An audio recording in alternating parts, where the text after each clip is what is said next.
Graça e paz, igreja. Agora dá para ouvir, né? Convido a vocês que abram a palavra de Deus em Números 28 e acompanhem com olhos e coração a leitura que eu farei. Números 28, só para situar um pouquinho, e aí já fizeram uma bela caminhada no deserto, já comeram poeira por uns 40 anos, e estavam prestes a entrar em Canaã. E aí entra esse capítulo 28. A palavra de Deus diz assim: Disse mais o Senhor a Moisés: Dá ordem aos filhos de Israel e dize-lhes: Da minha oferta, do meu manjar para as minhas ofertas queimadas, do aroma agradável, tereis cuidado, para mas trazer a seu tempo determinado. Dir-lhes-ás: Esta é a oferta queimada que oferecereis ao Senhor dia após dia. 2 cordeiros de 1 ano sem defeito em contínuo holocausto. Um cordeiro oferecerás pela manhã e o outro ao crepúsculo da tarde. E a 10ª parte de 1 éfa da flor de farinha em oferta de manjares, amassada com a 4ª parte de 1 hin de azeite batido. É holocausto contínuo, instituído no monte Sinai de aroma agradável, oferta queimada ao Senhor. A sua libação será a 4ª parte de 1 hin para o cordeiro. No santuário, oferecerás a libação de bebida forte ao Senhor. E o outro cordeiro oferecerás no crepúsculo da tarde, como a oferta de manjares da manhã, e como a sua libação, o trarás em oferta queimada de aroma agradável ao Senhor. No dia de sábado, oferecerás 2 cordeiros de 1 ano sem defeito, e 2/10 de 1 éfa de flor de farinha amassada com azeite, em oferta de manjares, e a sua libação. É o holocausto de cada sábado, além do holocausto contínuo e a sua libação. Nos princípios dos vossos meses, oferecereis em holocausto ao Senhor 2 novilhos e 1 carneiro, 7 cordeiros de 1 ano sem defeito, e 3/10 de 1 éfa de flor de farinha amassada com azeite, em oferta de manjares, para 1 novilho. 2/10 de flor de farinha amassada com azeite, em oferta de manjares, para 1 carneiro. E 1/10 de 1 éfa de flor de farinha amassada com azeite, em oferta de manjares, para 1 cordeiro.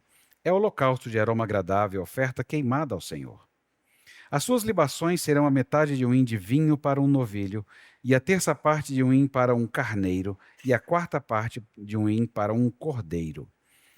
Este é o holocausto da lua nova de cada mês, por todos os meses do ano. Também se trará 1 bode como oferta pelo pecado ao Senhor, além do holocausto contínuo com a sua libação. No primeiro mês, aos 14 dias do mês, é a Páscoa do Senhor. Aos 15 dias do mesmo mês, haverá festa. 7 dias se comerão pães asmos. No primeiro dia, haverá santa convocação. Nenhuma obra servil fareis. Mas apresentareis oferta queimada em holocausto ao Senhor. 2 novilhos, 1 carneiro e 7 cordeiros de 1 ano, ser-vos-ão eles sem defeito. A sua oferta de manjares será flor de farinha amassada com azeite. Oferecereis 3/10 para o novilho e 2/10 para 1 carneiro. Para cada um dos 7 cordeiros oferecereis 1/10, e 1 bode para oferta pelo pecado, para fazer expiação por vós. Estas coisas oferecereis, além do holocausto da manhã, que é o holocausto contínuo. Assim oferecereis cada dia por 7 dias o manjar da oferta queimada, em aroma agradável ao Senhor. Além do holocausto contínuo, se oferecerá a isto com a sua libação. No 7º dia, tereis santa convocação, nenhuma obra servil fareis. Também tereis santa convocação no dia das primícias, quando trouxertes oferta nova de manjares ao Senhor. Segundo as vossas festas das semanas, nenhuma obra servil fareis. Então, oferecereis ao Senhor por holocausto em aroma agradável 2 novilhos, 1 carneiro e 7 cordeiros de 1 ano. A sua oferta de manjares de flor de farinha, amassada com azeite, 3/10 de 1 éfa para o novilho, 2/10 para 1 carneiro, 1/10 para cada um dos 7 cordeiros, e 1 bode para fazer a expiação por vós. Oferecê-los-eis além de holocausto contínuo, e da sua oferta de manjares, e das suas libações. Ser-vos-ão eles sem defeito. Até aqui a palavra do Senhor. Vamos orar? Bom Deus e Pai, bendito e exaltado seja o teu santo nome. Ajuda-nos, Senhor, a considerar o ensino desta palavra para nós hoje. Ajuda-nos a ouvir a tua voz. No nome santo de Jesus. Amém. Apenas instruindo como é um rascunho antes do sermão, como que nós vamos ouvir essa pregação. Eu vou usar 4 palavras. Já decoraram, não é? Me ajudem. A primeira palavra é contato, confronto, condição e convite. Ok. Essas são as 4 palavras. Nós estamos assumindo que todo texto bíblico ele possui um ponto de contato universal. E quando nós estudamos o texto, nós queremos ver qual é o ponto de contato universal para nós conversarmos sobre isso hoje. Depois, nós queremos também que todo texto bíblico ele nos confronta, porque o texto bíblico ele vai nos podando e nos ajustando para sermos conformes à imagem do Filho. Todo texto bíblico apresenta a condição de solução de Deus, a redenção. E nós também queremos saber no texto como é que Deus faz isso, e nós precisamos disso para hoje. E todo o texto bíblico nos convida. É aquele convite, eu gosto muito de uma frase do William Edgar. Ele escreve mais na área de apologética. É o caminho de volta para casa. Todo convite é isso. É um lembrete de um caminho de volta para casa. Nós não estamos em casa ainda. Sua casa pode ser maravilhosa, mas ainda não é aí. Então, todo o texto tem um convite. Então, essas 4 palavras, contato, confronto, condição e convite. É assim que nós vamos ouvir a pregação, ok? Então, eu vou sinalizando usando a palavra à medida que a gente vai transicionando de uma parte para outra. E começamos aqui, ponto de contato. Depois de ler esse texto, você deve ter percebido um detalhe muito importante. Você tem ritmos. Você tem o que é feito diariamente, o que é feito mensalmente, o que é feito anualmente. Então, você tem ritmos. E todos vivemos por ritmos. Esse é o ponto de contato universal. Todos nós no mundo inteiro vivemos por ritmos. Agora, imagine uma família que só conversa quando tem problema sério. Tenta imaginar isso. Fora disso, a vida segue. Eles não conversam normalmente, não compartilham refeições juntos, não caminham juntos, não celebram juntos. Só conversam quando surge uma crise. Com o tempo, é claro, a relação começa a enfraquecer. Não porque houve brigas constantes, não, mas porque a convivência deixou de ser cultivada. E relacionamentos não vivem só a partir de momentos intensos. Você fala assim, não é possível, nós fizemos uma viagem agora para o Marrocos. Foi maravilhoso. Fala assim, mas isso não cobre 360 dias de loucura e silêncio dentro de casa. Às vezes a gente acha, que momentos intensos vão fazer tudo voltar ao normal. Nós precisamos de constância, de repetição, de encontros regulares. Todos vivemos por ritmos, a vida inteira, a nossa vida é calendário. A hora de acordar, a hora de estudar, a hora de trabalhar, a hora de comer, a hora do dever, a hora de dormir, a hora de guardar os brinquedos, a hora de qualquer outra coisa. Números 28 entra exatamente nesse ponto. Deus pega o tempo do seu povo, que estava prestes a entrar na terra prometida, e organiza o tempo do povo. Ele fala do dia, da semana, do mês, das festas anuais. Ele organiza o tempo do povo. O povo de Deus não pode viver apenas pelo relógio do trabalho, ou pela urgência da guerra, ou pela ansiedade da colheita, ou pelo desejo do coração. Não. O tempo do povo da aliança tem dono. O tempo do povo da aliança tem dono. O Senhor Deus não quer uma lembrança eventual. Ele quer ser o centro organizador da sua vida. Deus quer que a sua vida seja totalmente emoldurada pela sua presença. Você sabe, nós sabemos, o que acontece quando a vida fica com ritmos desordenados. Quando o sono vai embora, sono. O corpo sente. Quando a alimentação desanda, o humor muda. Há pessoas que são apavorantes com fome. Não é? Quando a pessoa fala assim, estou com fome, eu paro em qualquer lugar. Eu compro pedra, mas a gente vai mastigar alguma coisa juntos. É mais seguro para todo mundo, não é? A gente sabe disso, que os ritmos desordenam quando a alimentação desanda. Quando a casa perde a rotina, tudo fica confuso. Da mesma maneira, o nosso coração, ele não pode viver sem um ritmo santo. Ele tem que pulsar por um ritmo santo. Mas é interessante porque a gente acaba se iludindo, né, com pequenas esmolas de tempo com Deus, achando que elas serão suficientes para sustentar essa comunhão com Ele. Números 28 é sobre um coração que precisa ser treinado no tempo. O que segura a vida não é emoção, é hábito dado por Deus como esses aqui, de Números 28, porque todos vivemos por ritmos. Mas esse texto, além de ser esse ponto de contato universal, ele nos confronta. Porque nós costumamos não gostar do ritmo de Deus. A gente ama Deus, desde que Ele não mexa na nossa agenda. Ou então que Ele faça de um jeito diferente. Fala assim, vamos fazer uma coisa, Deus, eu estou precisando de umas mexidas aqui em casa, mas mexe só no quarto, né? E Deus chega falando assim, não, eu estava pensando em derrubar tudo. Não, Deus, não, devagar. Tem umas coisas que a gente pode manter. Então, a gente nunca gosta do jeitão de Deus lidar com o nosso ritmo, embora a gente saiba que nós precisamos desse ritmo. Mas costumamos não gostar do ritmo de Deus. E é aqui que o texto nos confronta pesadamente e começa a nos apertar. Porque se nós formos honestos, nós não gostamos que Deus organize nosso tempo. Nós gostamos de um Deus que nos ajude quando nós queremos. Nos console quando nós pedimos. Nos abençoe. Eu apresento os planos e falo assim, Deus, só põe. Fala assim, eu te abençoo, filho, vai. Mas se Deus falar assim, então, não gostei desse plano.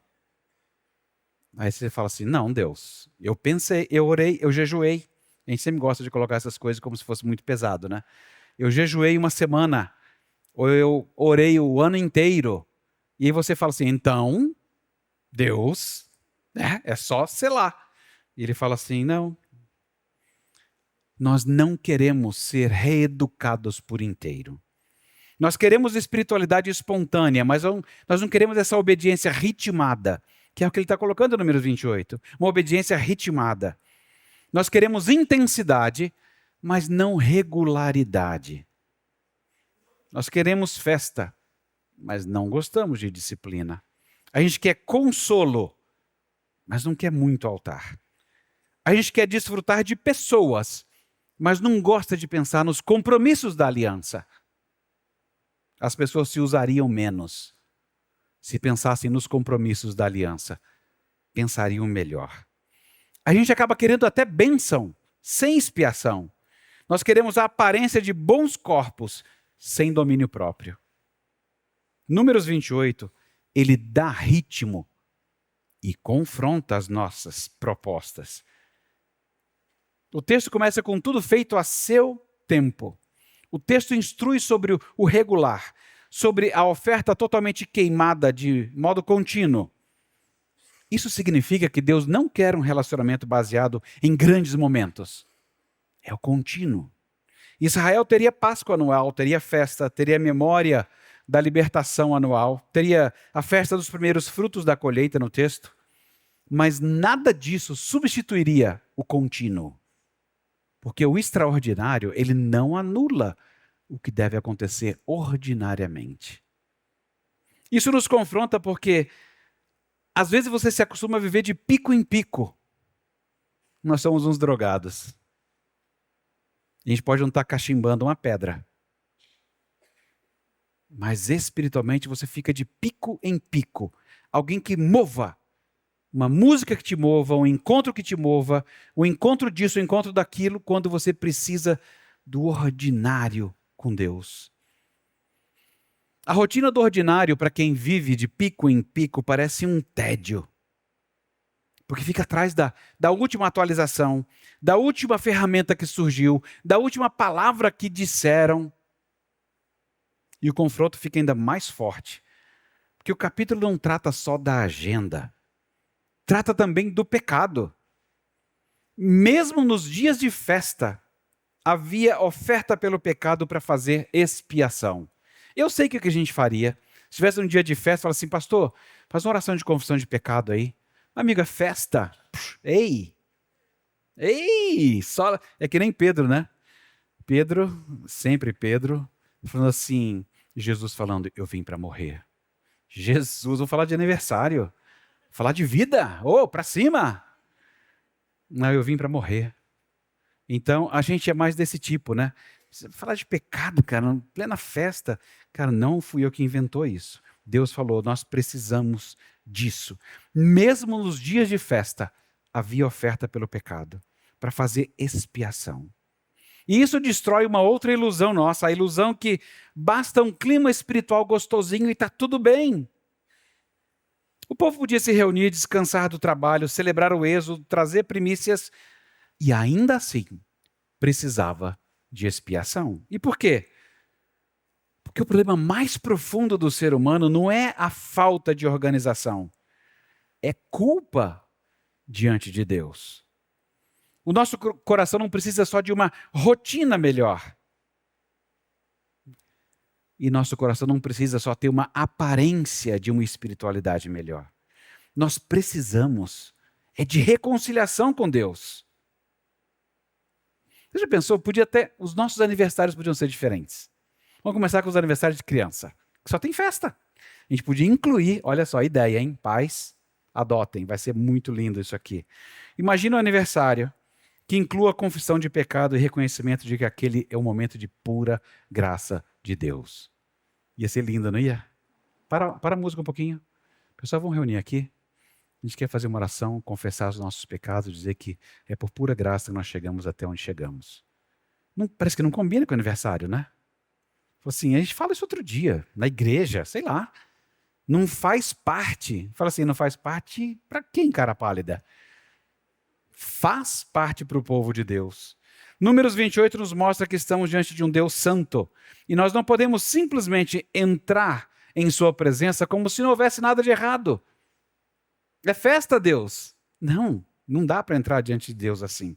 Até o calendário santo de Israel testemunhava que o pecado não some por sinceridade, por empolgação e nem por boas intenções. Ele requer expiação. Então a confrontação do texto, na verdade, ele é tripla. Primeiro, o tempo não é seu. Segundo, nós vivemos, nos movemos e existimos em Deus. E terceiro, o seu pecado não é leve. Pecado é coisa séria. Se o tempo nos pertencesse, eu sei como é que seria. Deixa Deus esperando o encaixe. Se a gente tiver um momento livre, dá o encaixe, Deus vem, fala, trata com você.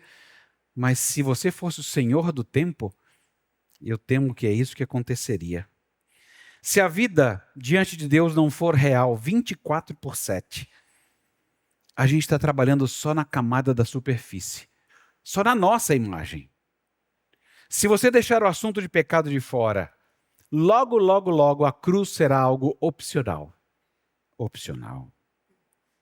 Mas Números 28 não deixa nenhum desses pensamentos em paz. Aí você fala, então, para onde eu vou daqui? Qual é a condição que o texto oferece para resolver isso? E a condição é que Deus provê o ritmo que nós precisamos. Deus é quem provê o ritmo que eu preciso. Qual é a condição para resolver isso? É aqui que a gente chega ao coração do Evangelho, no livro de Números. Porque você tem a provisão aqui. Deus não diz apenas, organizem-se. Ele não fala isso. Deus prescreve um caminho de aproximação e Ele mesmo diz o que deve acontecer para a aproximação acontecer. Ele dá o altar, Ele determina a oferta, Ele marca o tempo, Ele permite a assembleia, Ele ordena a expiação. O mesmo Deus que exige santidade, Ele providencia os meios pactuais pelas quais o povo viva diante dele. Em outras palavras, a condição para voltar ao eixo não é que você se conserte sozinho, é que Deus lhe deu um mediador. Está lá, já desde o passado, desde aqui em Números.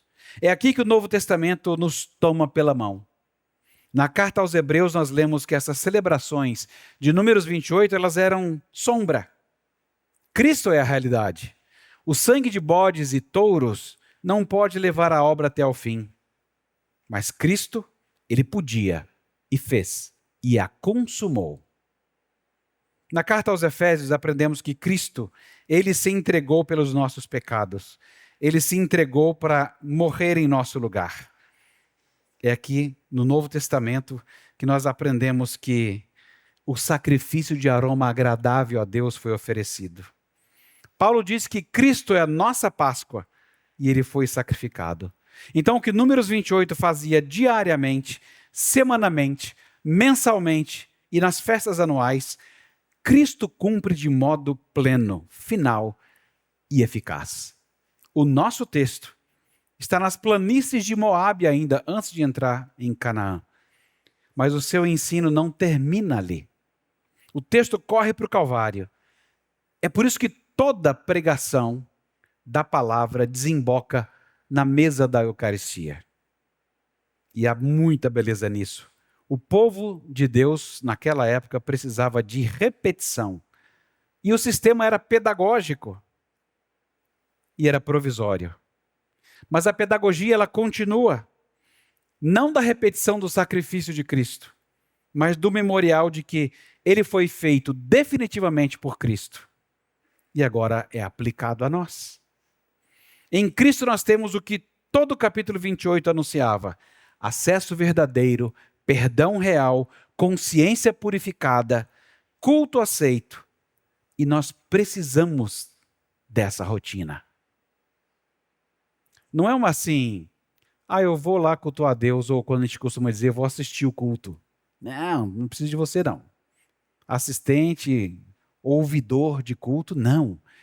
Você tem que entender que Deus é o dono do seu tempo e Ele está estabelecendo uma rotina. Ele quer convencer o seu coração de que você é que precisa dele.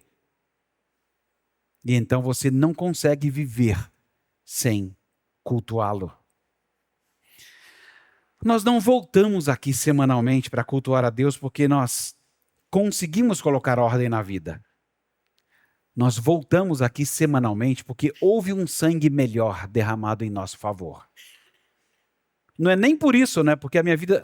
Pastor, eu vim aqui porque, aproveitando que a semana foi maravilhosa, eu vim aqui adorar. Assim como tem pessoas que falam assim, a semana foi um lixo. Lixo, C-H-O. Quando é lixo mesmo. Nem X entendeu? É C-H-O. Aí você fala, então não vou nem à igreja. Já viram gente que foge da igreja assim? Eu não quero nem adorar a Deus, as coisas não deram certo. Os dois jeitos estão errados. Porque nós comparecemos aqui não é porque tudo deu certo. É porque houve um sangue melhor derramado em nosso favor. E isso é que vai organizando a nossa vida. Deus não tem comunhão conosco por causa da sua devocional diária, e nem se alegra em estar na nossa festa comunitária, na nossa celebração semanal, porque agora a nossa rotina está perfeita. Não. Somos recebidos por Deus Pai porque o Deus Filho se ofereceu em nosso lugar. Mesmo que as coisas estejam andando bem, que bom! Mas a razão de sermos aceitos é porque o Deus Filho se ofereceu em nosso lugar. Agora, perceba que essa ação da graça de Deus para nós, ela não produz desordem, pelo contrário, produz um coração que deseja ordem. À medida que você se expõe a isso, você começa a desejar essa rotina e essa ordem. O mesmo evangelho que nos dá perdão, também reorganiza a nossa alma. Isso significa que Cristo não apenas cancela a culpa, Ele reorienta a vida da gente.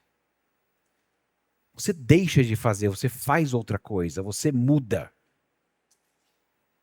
Ele não apenas nos livra do inferno, Ele nos ensina a viver diante dele. Porque se fosse só nos livra do inferno, fala assim, e aí? A vida de crente está aí, né? Estamos aí esperando aí o segundo tempo acabar, para ir subir com Jesus, né, para o céu. Pá. Aí você fala, vidão, hein? E o agora? Agora a gente vai orando, né?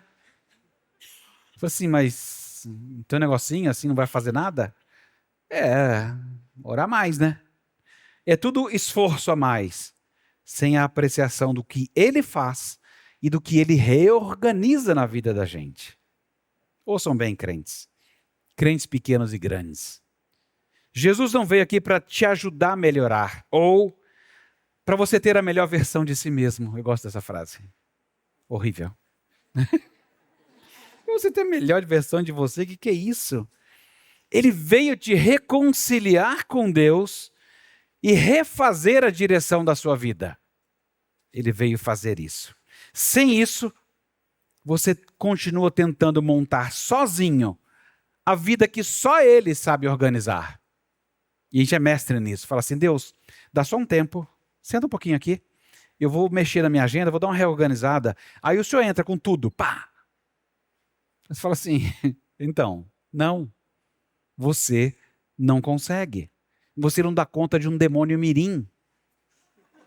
E fica achando que pode resolver sua agenda e falar para Deus só entrar no encaixe. Não! É por isso que esse mesmo texto, além de nos confrontar nessas coisas, ele nos convida. E o convite é muito simples. Entre no ritmo da graça. Entre no ritmo da graça. Aceite o convite do texto. É um convite para entrar neste ritmo da graça. Não é para reconstruir o calendário cerimonial de Israel, nem para viver de culpa religiosa, mas para submeter o tempo da sua vida a Cristo. Você pode tentar fazer isso segundo a proposta de tempo do texto. Você pode até manter isso, que eu acho que ficaria até bom, ficaria bem interessante. Porque o texto tem o dia, a semana, os tempos de celebração e a questão do pecado. Então você pode pegar isso e falar assim, vamos lá, vamos para esse convite aí que é interessante. Entregue a Cristo o seu dia. Esse princípio que você lê da oferta totalmente queimada, contínua, nos ensina analogicamente que a vida com Deus não são apenas momentos extraordinários. Comece e feche o dia com o Senhor. E aqui não tem nenhuma formulinha, tá? Tem receita de bolo, não é nada disso. Mas se você conseguir fazer isso, será melhor. Como é que é começar e terminar o dia com o Senhor? Tão simples quanto, sei lá, faz uma oração curtinha, as orações pipoca, né, que a gente fazia. Faz uma oração curtinha, lê uma pequena parte. Porque a gente gosta também de fazer lei, né? Fazer lei para não cumprir também. Não. Eu preciso ler pelo menos 2 capítulos, senão não valeu. Mas você fala assim, você está lidando com quem? Você tá querendo parecer de gostosão para Deus? Parecer que você consegue fazer as coisas? Não, ele só quer que haja um contínuo. Começa e termina o dia com ele. Começa fazendo isso, vai ser bom. Oração, ou leitura, meditação. Começa e termina o dia com ele. Não como mérito, não como fórmula, mas como dependência. Uma oração breve, uma leitura de um salmo, outro trecho da Bíblia. Um momento de gratidão e confissão. Não despreze os pequenos começos. Aprendemos com outras pessoas isso na Bíblia. Não despreze o contínuo. Essa é uma coisa que você pode fazer para o seu dia. Um outro convite é entregue a Cristo a sua semana. Para o cristão, o nosso centro semanal não é mais o 7º dia, nesse mosaico de calendário, mas o dia do Senhor à luz da ressurreição e da prática da igreja. Ainda assim, a lógica permanece. Deus não aceita ser o resto da semana. Estamos aqui no começo da semana. E faz muito sentido que seja o começo da semana. E faz todo sentido que vocês usem nos pequenos grupos textos que foram pregados para que você amplie a meditação na semana. Porque você precisa desse exercício. A lógica essa é a mesma. O resto da semana nós começamos assim, para que você consiga desempenhar nas outras esferas da vida a partir disto que você tem recebido aqui. Esse é um momento tão especial que você precisa levar esse momento para as outras esferas da vida. Essa é a maior ação social da história. Não é sopão, não é nenhuma outra ação desse tipo que você conheça. Essas coisas são necessárias. Mas essa ação social, que é você viver outras esferas da vida a partir dessa mudança de mentalidade e coração que você desfrutou aqui, isso não tem preço. E cada um de vocês vai levar isso para os seus lugares, semanalmente. Então, o culto público, ele não é acessório. Você ainda comentou que estava indo cobertor de manhã, não é? Possivelmente. É porque a gente faz esse equívoco mesmo, comete esse equívoco. Às vezes a gente fala assim, não, pastorzão, eu estou cansado. Hoje então eu nem vou, porque realmente eu estou muito cansado, eu preciso deitar. Aí você fala assim, sério, nós anunciamos a Jesus Cristo, que é o nosso descanso. É o único descanso possível de fazer você ficar bem, a despeito de dores musculares. E você está dizendo que a sua cama e o seu cobertorzinho estão competindo com Jesus? Você acredita que isso vai te dar descanso? E não a adoração que ele diz para você exercitar semanalmente? É isso que vai mudar a sua vida. Não é o cobertor, não é a cama. Se você está aí deitado, vendo essa mensagem, não fica chateado. Só toma vergonha e não faz mais isso. Né? Ajuda. Não faz mais isso porque assim, você já percebeu. Eu vou contar para você que está deitado aí. Se você está deitado aí, lembra do seguinte, tem várias pessoas aqui da comunidade que você já ouviu falar, rapaz, tirei férias e voltei cansado. Por quê? Férias não descansa ninguém. A única coisa que descansa a sua alma é Cristo. É esquisito, né? Fala assim, mas como assim? Então, você não quer se envolver com o diário, você não quer se envolver com o semanal e quer saber se funciona antes de entrar? Deus não trabalha assim. É andando com Ele, fazendo o que Ele diz e as coisas vão dar certo. Então, entregue o dia, entregue a semana, entregue a Cristo os seus tempos de celebração. Nós não somos o povo do Antigo Testamento, mas nós temos um monte de celebrações, datas especiais. Para alguns, colheita, não tem fazendeiro? Okay? Então tem colheita, corta a colheita. Pode ser aniversário, vitória em alguma coisa, formatura, casamento, aposentadoria, ou as festas de família. Eu chamo festas de família porque a gente não tem mais esse tipo de calendário. Natal, Páscoa, essas coisas, é tudo festa de família. A gente viaja para viver em família, dá presente, aquela loucura toda. Chocolatinho e tal, presentinho de Natal. Por quê? São festas de família. Tudo isso deve ser santificado pela memória da obra de Deus. Mesmo essas festas comuns, as alegrias da vida, elas não precisam continuar secularizadas. Porque fica parecendo isso, né? Que aniversário e formatura é um tipo de alegria. Não é a mesma alegria do templo, entendeu? Aí você fala assim, ei, onde é que você aprendeu a fazer essa divisão? Não! Tudo tem que ser santificado pela memória da obra de Deus. As alegrias da vida não precisam continuar seculares para serem reais ou divertidas. Pelo contrário, elas ficam mais verdadeiras quando são colocadas diante do Senhor. Lembre-se disso. Ao celebrar sobre qualquer outro assunto, foi a boa mão de Deus. E quarto, entregue a Cristo o seu pecado. Achou que na festa não ia falar disso? Entregue a Cristo o seu pecado. Não tente compensar culpa com produtividade. Não diga, cara, eu andei pensando, eu vou me ajeitar agora para andar com Deus ali, ó. Eu acredito na sua chateação. Eu acredito até na sua vontade. Mas a gente sabe melhor. A gente conhece o ser humano pelo que Deus diz que nós somos. E a resposta é, você não vai conseguir. Nem a sua chateação muda as coisas.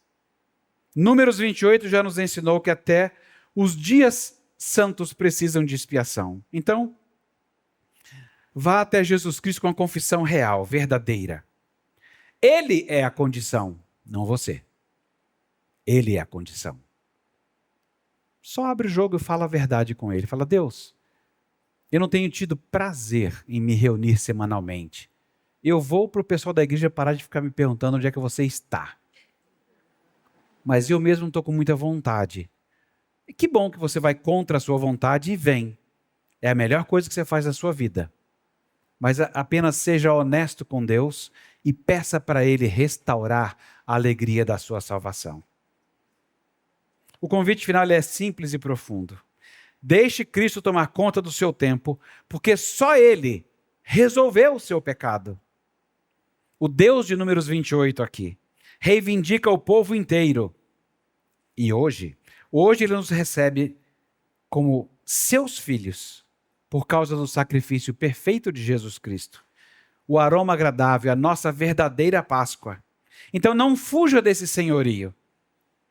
Ele não quer reduzir a sua vida. Ele quer expandir a sua vida. Ele quer levá-lo a novos céus e nova terra, onde não há mais tristeza, lágrima ou morte. Se você estiver cansado de viver atrás das urgências, venha a Cristo. Se você percebeu que a sua agenda manda mais em você do que Deus, venha a Cristo. Se você tentou resolver a culpa com mais esforço, entrega, venha a Cristo. Se você quer que a sua casa aprenda um ritmo mais santo, venha a Cristo. Porque o Evangelho não é organize-se melhor. O Evangelho diz assim, reconcilie-se com Deus através do sacrifício de Cristo e então aprenda a viver no tempo dele.